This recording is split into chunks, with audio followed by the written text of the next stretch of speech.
पौलुस की ओर से, जो हमारे उद्धारकर्ता परमेश्वर और हमारी आशा के आधार मसीह यीशु की आज्ञा से मसीह यीशु का प्रेरित है। तीमुथियुस के नाम, जो विश्वास में मेरा सच्चा पुत्र है, पिता परमेश्वर और हमारे प्रभु मसीह यीशु की ओर से तुझे अनुग्रह और दया और शांति मिलती रहे। जैसे मैंने मकिदुनिया को जाते समय तुझे समझाया था कि इफिसुस में रहकर कुछ लोगों को आज्ञा दे कि अन्य प्रकार की शिक्षा न दे और उन कहानियों और अनंत वंशावलियों पर मन न लगाएं जिनसे विवाद होते हैं, और परमेश्वर के उस प्रबंध के अनुसार नहीं जो विश्वास से संबंध रखता है। वैसे ही फिर भी कहता हूं, आज्ञा का सारांश ये है कि शुद्ध मन और अच्छे विवेक और निष्कपट विश्वास से प्रेम उत्पन्न हो। इनको छोड़कर कितने लोग फिर कर बकवाद की ओर भटक गए हैं और व्यवस्था पर तो होना चाहते हैं, पर जो बातें कहते और जिनको दृढ़ता से बोलते हैं उनको समझते भी नहीं। पर हम जानते हैं कि यदि कोई व्यवस्था को व्यवस्था की रीति पर काम में लाए तो वह भली है।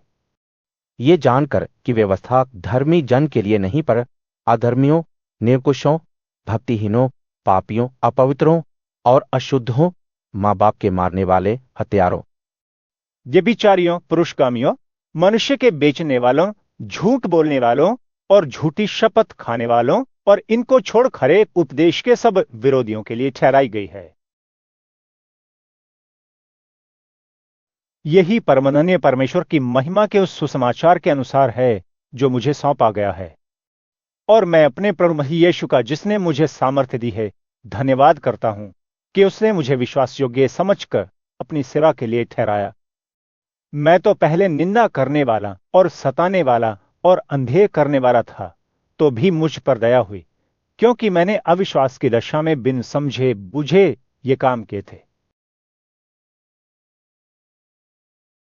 और हमारे प्रभु का अनुग्रह उस विश्वास और प्रेम के साथ जो मसीह यीशु में है, बहुतायत से हुआ। यह बात सच और हर प्रकार से मानने के योग्य है कि मसीह यीशु पापियों का उद्धार करने के लिए जगत में आया, जिनमें सबसे बड़ा मैं हूं। पर मुझ पर इसलिए दया हुई कि मुझे सबसे बड़े पापी में यीशु मसीह अपनी पूरी सहनशीलता दिखाए, कि जो लोग उस पर अनंत जीवन के लिए विश्वास करेंगे, उनके लिए मैं एक आदर्श बन। अब सनातन, ताजा अर्थात अविनाशी, अनदेखे अद्वैत परमेश्वर का आदर और महिमा युगानुयुग होती रहे। आमीन। हे पुत्र तीमुथियुस, उन भविष्यवाणियों के अनुसार जो पहले तेरे विषय में की गई थी, मैं ये आज्ञा सौंपता हूं कि तू उनके अनुसार अच्छी लड़ाई को लड़ता रहे और विश्वास और उस अच्छे विवेक को थामे रह, जिसे दूर करने के कारण कितनों का विश्वास रूपी जहाज डूब गया। उन्हीं में से हुमेनयुस और सिकंदर हैं, जिन्हें मैंने शैतान को सौंप दिया कि वे निंदा करना न सीखें।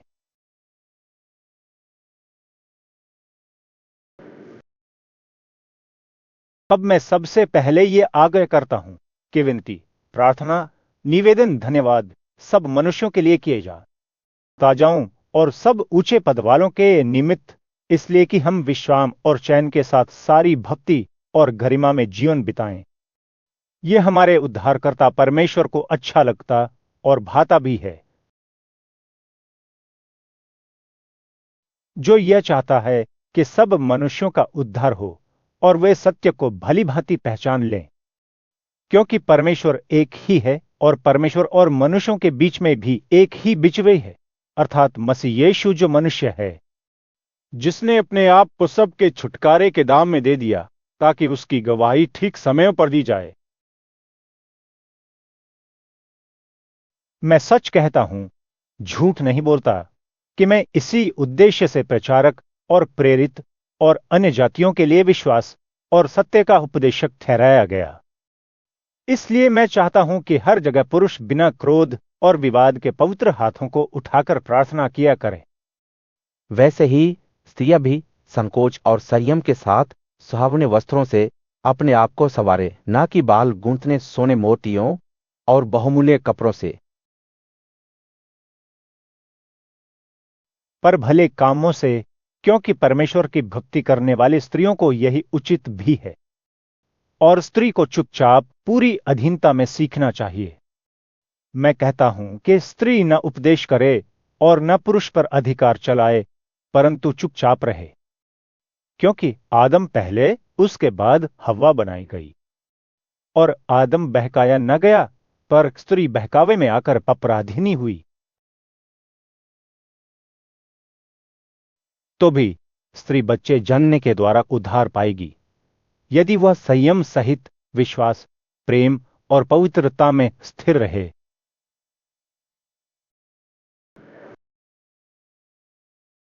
यह बात सत्य है कि जो अध्यक्ष होना चाहता है तो वह भले काम की इच्छा करता है। यह आवश्यक है कि अध्यक्ष निर्दोष और एक ही पत्नी का पति, संयमी, सुशील, सभ्य, अतिथि सत्कार करने वाला और सिखाने में निपुण हो। टेक्कड़ या मारपीट करने वाला न हो, वरन कोमल हो, और न झगड़ालू और न धन का लोभी हो। अपने घर का अच्छा प्रबंध करता हो और बाल बच्चों को सारी गंभीरता से अधीन रखता हो। जब कोई अपने घर ही का प्रबंध करना न जानता हो तो परमेश्वर की कलीसिया की रखवाली कैसे करेगा? फिर यह है कि नया चेला न हो, ऐसा न हो कि अभिमान करके शैतान के समान दंड पाए। और बाहर वालों में भी उसका सुनाम हो, ऐसा न हो कि निंदित होकर शैतान के फंदे में फंस जाए। वैसे ही सेवकों को भी गंभीर होना चाहिए, दो रंगी, ये कड़ और नीच कमाई के लोभी ना हो, पर विश्वास के भेद को शुद्ध विवेक से सुरक्षित रखें। और ये भी पहले परखे जाएं, तब यदि निर्दोष निकलें तो सेवक का काम करें। इसी प्रकार से स्त्रियों को भी गंभीर होना चाहिए, दोष लगाने वाली न हों, पर सचेत और सब बातों में विश्वास योग्य हों। सेवक एक ही पत्नी के पति हों और बाल बच्चों और अपने घरों का अच्छा प्रबंध करना जानते हों, क्योंकि जो सेवक का काम अच्छी तरह से कर सकते हैं वे अपने लिए अच्छा पद और उस विश्वास में जो मसीह यीशु पर है बड़ा साहस प्राप्त करते हैं। मैं तेरे पास जल्द आने की आशा रखने पर भी ये बातें तुझे इसलिए लिखता हूं कि यदि मेरे आने में देर हो तो तू जान ले कि परमेश्वर के घराने में जो जीवित परमेश्वर की कलीसिया है और जो सत्य का खंभा और नींव है, कैसा बर्ताव करना चाहिए। और इसमें संदेह नहीं कि भक्ति का भेद गंभीर है, अर्थात वह जो शरीर में प्रकट हुआ, आत्मा में धर्मी ठहरा, स्वर्गदूतों को दिखाई दिया, अन्य जातियों में उसका प्रचार हुआ, जगत में उस पर विश्वास किया गया और महिमा में ऊपर उठाया गया। परंतु आत्मा स्पष्टता से कहता है कि आने वाले समयों में कितने लोग भरमाने वाली आत्माओं और दुष्ट आत्माओं की शिक्षाओं पर मन लगाकर विश्वास से बहक जाएंगे। ये उन झूठे मनुष्यों के कपट के कारण होगा जिनका विवेक मानो जलते हुए लोहे से दागा गया है, जो विवाह करने से रोकेंगे और भोजन की कुछ वस्तुओं से परे रहने की आज्ञा देंगे, जिन्हें परमेश्वर ने इसलिए सृजा कि विश्वासी और सत्य के पहचानने वाले उन्हें धन्यवाद के साथ खाएं, क्योंकि परमेश्वर की सृजी हुई हर एक वस्तु अच्छी है और कोई वस्तु अस्वीकार करने के योग्य नहीं, पर यह है कि धन्यवाद के साथ खाई जाए, क्योंकि परमेश्वर के वचन और प्रार्थना के द्वारा शुद्ध हो जाती है। यदि तू भाइयों को इन बातों की सुधि दिलाता रहेगा तो मसीह यीशु का अच्छा सेवक ठहरेगा और विश्वास और उस अच्छे उपदेश की बातों से जो तू मानता आया है तेरा पालन पोषण होता रहेगा। पर अशुद्ध और बूढ़ियों की सी कहानियों से अलग रह और भक्ति में खुद को प्रशिक्षित कर, क्योंकि देह के प्रशिक्षण से कम लाभ होता है, पर भक्ति सब बातों के लिए लाभदायक है, क्योंकि इस समय के और आने वाले जीवन की भी प्रतिज्ञा इसी के लिए है। यह बात सच और हर प्रकार से मानने के योग्य है, क्योंकि हम परिश्रम और यत्न इसलिए करते हैं कि हमारी आशा उस जीवित परमेश्वर पर है जो सब मनुष्यों का और विशेष रूप से विश्वासियों का उद्धार करता है। इन बातों की आज्ञा दे और सिखाता रह। कोई तेरी जवानी को तुच्छ न समझने पाए, पर वचन, चाल चलन, प्रेम, विश्वास और पवित्रता में विश्वासियों के लिए आदर्श बन रह। जब तक मैं ना आऊं तब तक पढ़ने और उपदेश देने और सिखाने में लोलीन है। उस वरदान से जो तुझ में है और भविष्यवाणी के द्वारा प्राचीनों के हाथ रखते समय तुझे मिला था, निश्चिंत मत रह। उन बातों को सोचता रहे और इन्हीं में अपना ध्यान लगाए रहे, ताकि तेरी उन्नति सब पर प्रकट हो। अपनी और अपने उपदेश में सावधानी रख, इन बातों पर स्थिर रहे, क्योंकि यदि ऐसा करता रहेगा तो तू अपने और अपने सुनने वालों के लिए भी उद्धार का कारण होगा। किसी बूढ़े को न डांट, पर उसे पिता जानकर समझा दे, और जवानों को भाई जानकर। बूढ़ी स्त्रियों को माता जानकर और जवान स्त्रियों को पूरी पवित्रता से बहन जानकर समझा दे। उन विधवाओं का जो सचमुच विधवा हैं आदर कर, और यदि किसी विधवा के बच्चे या नाती पोते हों तो वे पहले अपने ही घराने के साथ आदर का बर्ताव करना और अपने माता पिता आदि को उनका हक देना सीखें, क्योंकि यह परमेश्वर को भाता है। जो सचमुच विधवा है और उसका कोई नहीं, वह परमेश्वर पर आशा रखती है और रात दिन विनती और प्रार्थना में लौलीन रहती है। पर जो भोग विलास में पड़ गई, वह जीते ही मर गई है। इन बातों की भी आज्ञा दिया कर, ताकि वे निर्दोष रखें। पर यदि कोई अपने रिश्तेदारों की, विशेष रूप से अपने परिवार की चिंता न करे, तो वह विश्वास से मुकर गया है और अविश्वासी से भी बुरा बन गया है। उसी विधवा का नाम लिखा जाए जो 60 वर्ष से कम की न हो और एक ही पति की पत्नी रही हो और भले काम में सुनाम रही हो, जिसने बच्चों का पालन पोषण किया हो, अतिथि की सेवा की हो, पवित्र लोगों के पांव धोए हो, दुखियों की सहायता की हो और हर एक भले काम में मन लगाया हो। पर जवान विधवाओं के नाम न लिखना, क्योंकि जब वे मसीह का विरोध करके सुख विलास में पड़ जाती हैं तो विवाह करना चाहती हैं और दोषी ठहरती हैं, क्योंकि उन्होंने अपनी पहली प्रतिज्ञा को छोड़ दिया है। और इसके साथ ही साथ वे घर घर फिरकर आलसी होना सीखती हैं और केवल आलसी नहीं, पर बकबकाती रहती और दूसरों के काम में हाथ भी डालती हैं और अनुचित बातें बोलती हैं। इसलिए मैं ये चाहता हूं कि जवान विधवाएं विवाह करें और बच्चे जनें और घर बार संभालें और किसी विरोधी को बदनाम करने का अवसर न दें, क्योंकि कई एक तो बहक कर शैतान के पीछे हो चुकी हैं।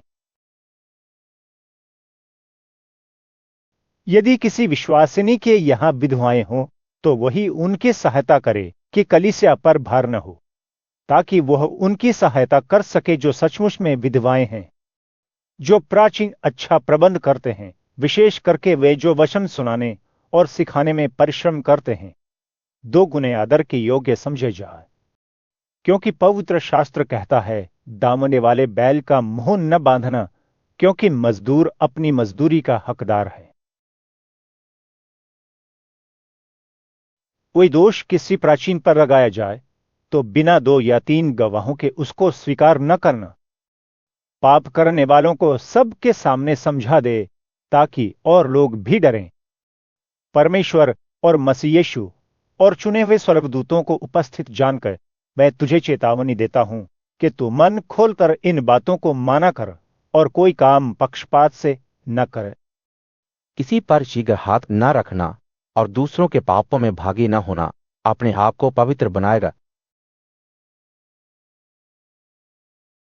भविष्य में केवल जल ही का पीने वाला न रह, पर अपने पेट के और अपने बार बार बीमार होने के कारण थोड़ा थोड़ा दाहकस भी लिया काया। कुछ मनुष्यों के पाप प्रकट हो जाते हैं और न्याय के लिए पहले से पहुंच जाते हैं, लेकिन दूसरों के पाप बाद में दिखाई देते हैं। वैसे ही कुछ भले काम भी प्रकट होते हैं, और जो ऐसे नहीं होते वे भी छिप नहीं सके।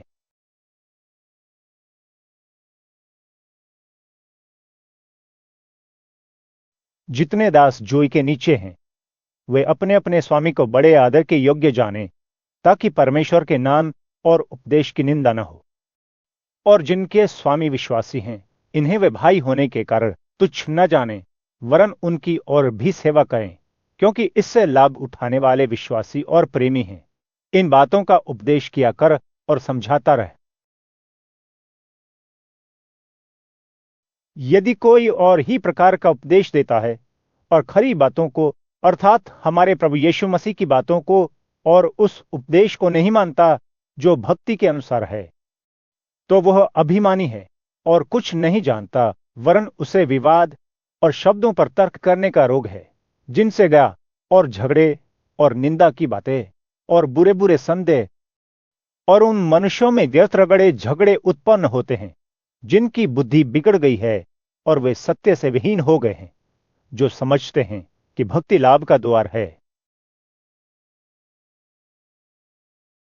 पर संतोष सहित भक्ति बड़ी लाभ है, क्योंकि न हम जगत में कुछ लाए हैं और न कुछ ले जा सकते हैं।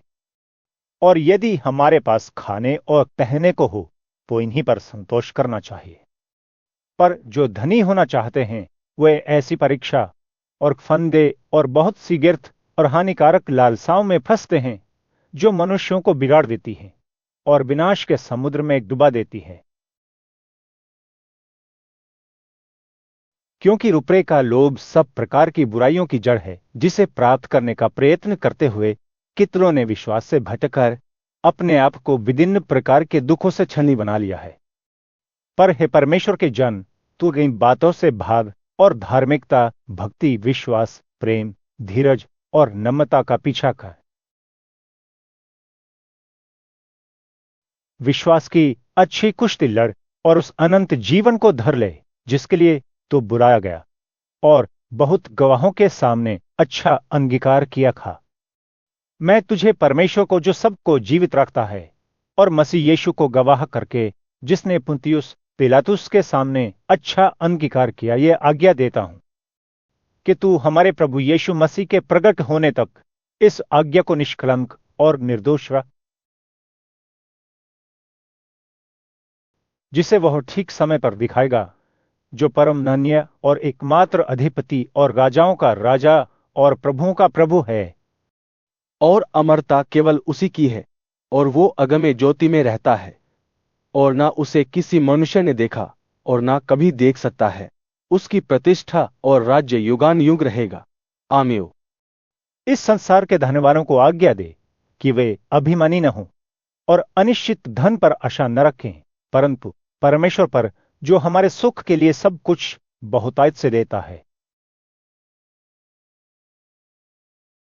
और भलाई करें और भले कामों में धनी बने और उदार और सहायता देने में तत्पर हों और आने वाले जीवन के लिए एक अच्छी नींव डाल रखें कि सत्य जीवन को वश में कर लें। हे तीमुथियुस, इस धरोहर की रखवाली कर जो तुझे दी गई है, और मूर्ख बातों से और विरोध के तर्क जो झूठा ज्ञान कहलाता है दूर रह। कितने इस ज्ञान का अंगीकार करके एक विश्वास से भटक गए हैं, तुम पर अनुग्रह होता रहे।